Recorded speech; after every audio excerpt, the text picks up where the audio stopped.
how to report someone on Instagram. So hello guys, welcome back to my YouTube channel. In this quick tutorial I'll be showing you how to report someone on Instagram.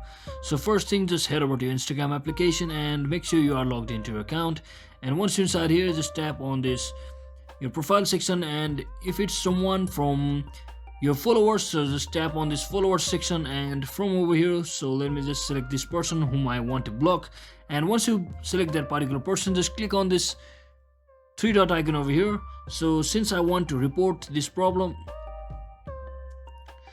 so once you're inside your followers list, just tap on the particular person whom you wanna restrict or report.